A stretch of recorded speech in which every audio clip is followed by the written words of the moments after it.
I never thought I'd see the day when my mother-in-law would strike me in front of my 6-year-old daughter. But here we were. What should have been a joyful birthday celebration had turned into a nightmare. My name is Sophia, and I've spent the last 8 years trying to fit into the prestigious Hamilton family. My husband James comes from old money, but I'm just a self-made businesswoman who worked her way up from nothing. His mother, Margaret Hamilton, never let me forget that I wasn't their kind. A party at Chuck E. Cheese. Margaret's voice dripped with disdain as she surveyed the colorful decorations. Really, Sophia? Hamiltons don't celebrate birthdays at such common establishments. I took a deep breath, reminding myself that this was Lily's day, my daughter's special moment. Lily chose this place, Margaret. She wanted to celebrate with her school friends. My daughter's face lit up as she ran around with her classmates, her princess dress twirling, her laughter echoing through the venue. This was exactly what a 6-year-old's birthday should be, full of joy, games, and pizza. But Margaret couldn't let it go.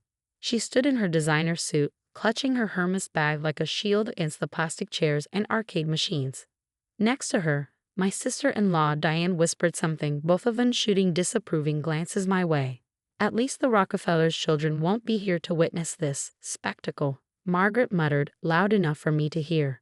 I busied myself with arranging the cake, a beautiful 3-tier creation decorated with Lily's favorite cartoon characters. It wasn't the elegant fondant masterpiece Margaret had suggested, but it was what Lily wanted. "Mommy, can we do cake now?" Lily tugged at my dress, her eyes sparkling with excitement. "Of course, sweetheart, let's get everyone together." As the children gathered around the table, their faces glowing with anticipation, I couldn't help but smile. This was worth all the criticism, all the snide remarks. Then Margaret stepped forward, her heels clicking against the floor. "Before we continue with this inappropriate display, I have an announcement." My stomach dropped. I knew that tone. The Hamilton family is hosting a proper celebration next weekend at the country club. All the right people will be there, she emphasized right while looking directly at me. That will be Lily's real birthday party. "Margaret," I started, trying to keep my voice level. "We discussed this. Lily wanted her party here, with her friends. These aren't the kind of friends a Hamilton should have." Margaret's voice rose sharply. "Look at them, children of nobodies, probably living in rented houses. Is this what you want for my granddaughter?" The room fell silent. Parents who had been chatting nearby turned to stare. Lily's small hand gripped mine tighter. "That's enough," I said firmly. "You will not ruin this day for Lily. I'm trying to save this family's reputation." Margaret's face reddened. "Ever since James married you, everything has gone downhill. Our social standing, our connections." "Mommy?" Lily's voice trembled. "Why is Grandma so angry?" That's when I snapped. "Margaret, you need to leave. Now. How dare you?" She stepped closer, her perfectly manicured finger pointing at my face. "You gold-digging nobody, do you really think you can tell me what to do? This is my daughter's party, and you're ruining it." What happened next seemed to unfold in slow motion. Margaret's hand swung through the air, connecting with my cheek with a sharp crack. The sound echoed through the suddenly silent room. "You're ruining this family," she screamed. I stood there, hand pressed to my stinging cheek, as Lily burst into tears. Parents rushed to gather their children, muttering in shock. Diane stood frozen, her phone capturing everything. "Get out," I whispered, my voice shaking with rage. "Get out now, or I swear." James, who had been parking the car and missed most of the drama, finally appeared. "What's going on?" "Mom." Margaret was already gathering her things, her hands trembling slightly. "Your wife is destroying everything we built, James. Everything. She's turning Lily into a common street child." As she stormed out, I held my crying daughter close, whispering comfort into her ear. James stood there, torn between his mother and us, as always. What Margaret didn't know, what none of them knew, was that I wasn't just the nobody they thought I was. For the past 5 years, I had been quietly building something, making strategic moves that were about to change everything. "Mommy, is Grandma going to be mean again?" Lily asked through her tears. I wiped her eyes gently, my resolve hardening. "No, sweetheart. Grandma just learned a very important lesson about consequences." 2 days later, Margaret would discover exactly who she had slapped at that birthday party. But for now, I focus on salvaging what was left of my daughter's celebration. All while a plan formed in my mind. James approached me later that evening, after we put Lily to bed. Sophia, maybe we should consider Mom's country club party. I cut him off with a look. Your mother slapped me in front of our daughter and her friends. This isn't about a party anymore. She was just upset. No, James, tomorrow you're going to see exactly what happens when someone threatens my family. And trust me, your mother isn't going to like it. I walked away, leaving him confused. In my home office, I opened my laptop and typed out a simple email to my broker. Execute Plan H immediately. Margaret Hamilton was about to learn that she had just slapped the majority shareholder of Hamilton Industries' parent company. Sometimes revenge doesn't need to be served cold. It just needs to be served at exactly the right moment. The morning after the birthday disaster, my phone wouldn't stop buzzing. Messages from other mothers, videos of the incident, and even a few surprisingly supportive texts from distant relatives who had always found Margaret insufferable. But I ignored them all, focusing instead on the financial reports flooding my inbox. Ms. Sullivan, Hamilton Industries stock is in freefall. My assistant's voice crackled through the phone. Board members are panicking. Mrs. Hamilton has called 16 times. I smiled, remembering the sting of her slap. Let them panic. What Margaret and the rest of the Hamilton family didn't know was that, over the past 5 years, I had methodically acquired a controlling interest in Global Ventures Lud, the parent company of Hamilton Industries. Every time they mocked my little consulting business, I was quietly buying shares through various shell corporations. My office door burst open. James stood there, his face pale. Sophia, what's happening? The company's stock is crashing. Mom's hysterical. I looked up calmly from my computer. Is she? That's unfortunate. This isn't funny. Dad built that company from nothing. It's our family legacy. No, James, your father built it using your grandmother's inheritance, then pushed her out when she disagreed with his methods. I stood up straightening my blazer. Did you know she left me all her documentation before she passed? Every shady deal, every manipulated board vote. James sank into a chair. What are you saying? I'm saying your mother should have thought twice before slapping the person who controls her company's fate. My phone buzzed again. Margaret's name flashed on the screen. This time I answered. Where is it? Her voice trembled with barely controlled rage. Our emergency board meeting starts in an hour, and the ownership documents are missing. Check your email, Margaret. Your copy should arrive any minute. My copy? What are you? She fell silent. I could hear her clicking through her inbox. Then, a sharp intake of breath. This is impossible. Global Ventures? You? Not so impossible. While you were busy reminding everyone that I wasn't good enough for your family, I was building something of my own. Or should I say, buying something. You can't do this. Her voice rose hysterically. We'll fight it in court. With what evidence?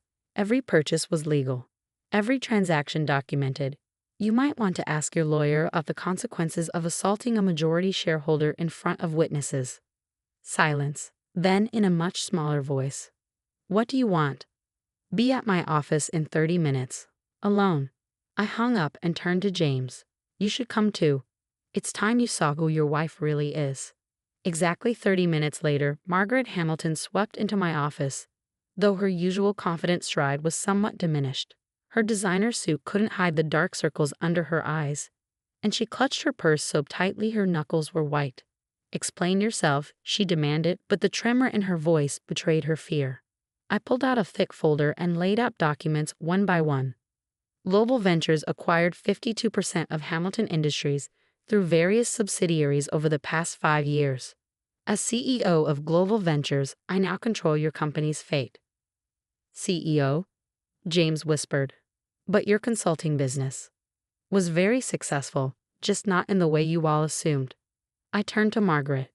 Yesterday, you slapped me in front of my daughter, called me a gold digger, and tried to ruin her birthday. Today, you're about to lose everything unless you agree to my terms. Margaret's legs seemed to give out. She collapsed into a chair, her face ashen. Terms?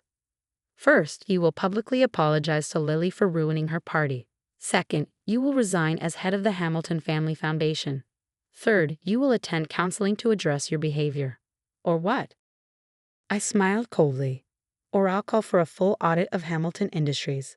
Should I mention the offshore accounts your late husband set up? The tax discrepancies from 2019. You wouldn't dare. It would destroy the company. Try me. You destroyed my daughter's birthday party. Seems fair. James, who had been uncharacteristically quiet, finally spoke up. Mom, just agree. Please. Margaret looked between us, her empire crumbling before her eyes. I never meant. Yes, you did. I cut her off. You meant every cruel word, every snide remark, every attempt to undermine me. Now you'll face the consequences. She reached for a pen with shaking hands. What do I need to sign? I pushed a document across the desk. Your resignation letter. Effective immediately. Don't worry, we'll say it's for personal reasons. Your reputation will remain intact as long as you comply with all my terms. As Margaret signed, tears smudging her perfect makeup, I thought about Lily's tear-stained face at her party. Some lessons are expensive, but necessary. One more thing, I added as she stood to leave. That country club party you planned? Cancel it. Lily's real party was yesterday, despite your best efforts to ruin it. Margaret nodded numbly and walked out, her shoulders slumped in defeat. James lingered, staring at me as if seeing me for the first time. Why didn't you tell me? He asked softly. Would you have believed me? Or would you have warned your mother? He had no answer for that. We both knew the truth. As I watched them leave, I felt no triumph, only a quiet satisfaction.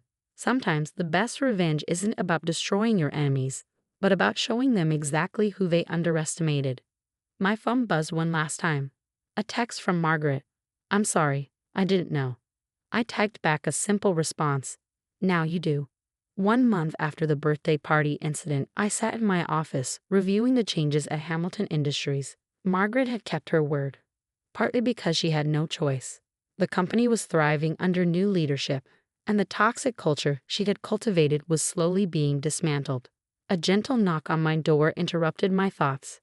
It was Diane, my sister-in-law, looking considerably less polished than usual. Can we talk? She asked, hovering in the doorway. I gestured to the chair across from my desk. Of course. Diane sat down, fidgeting with her wedding ring. I deleted the video from that day, she said quietly. I want you to know that. I appreciate that, I replied, though I already had copies of everything. But I'm guessing that's not why you're here. She shook her head. Mom's different now. The counseling, it's actually helping.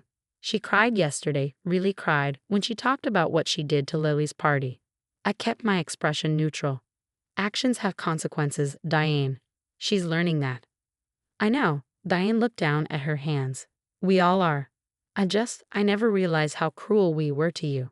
We were so caught up in being Hamiltons that we forgot how to be human. A knock interrupted us. James entered, holding Lily's hand.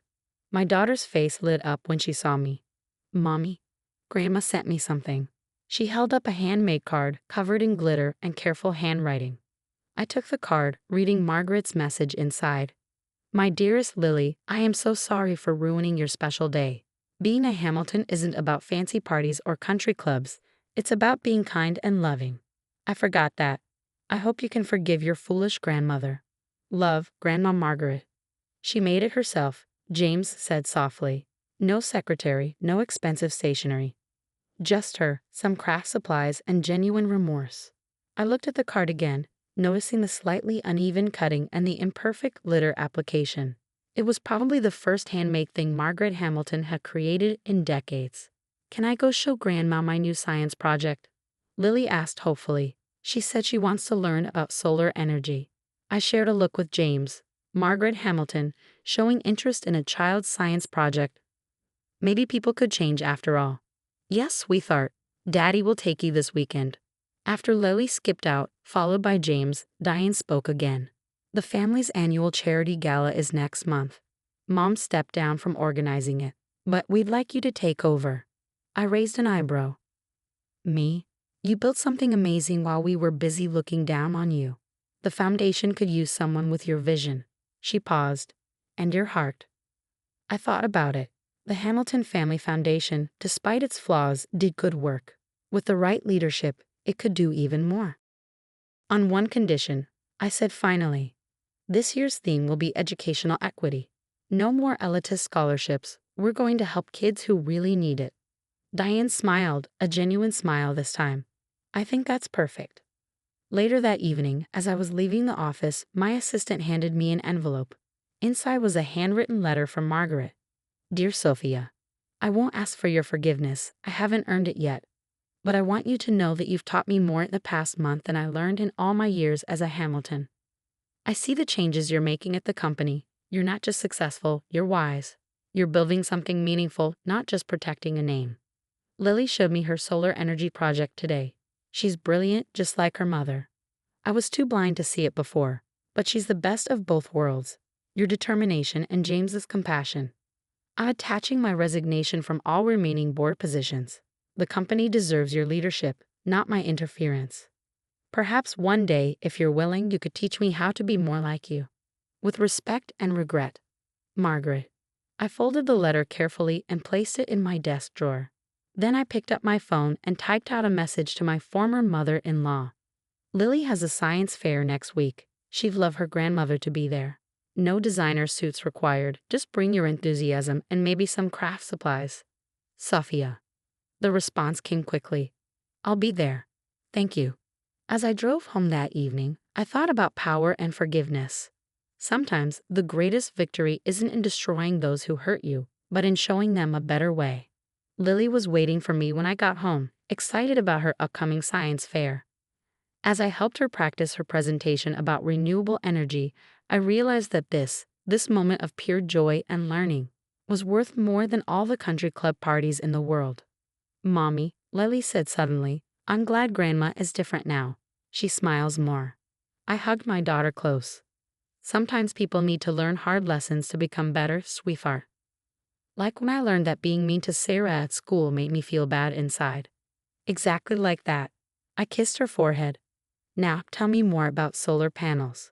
And as my daughter launched into her enthusiastic explanation, I smiled, knowing that the real family legacy would be built not on a name or money, but on love, learning, and the courage to change.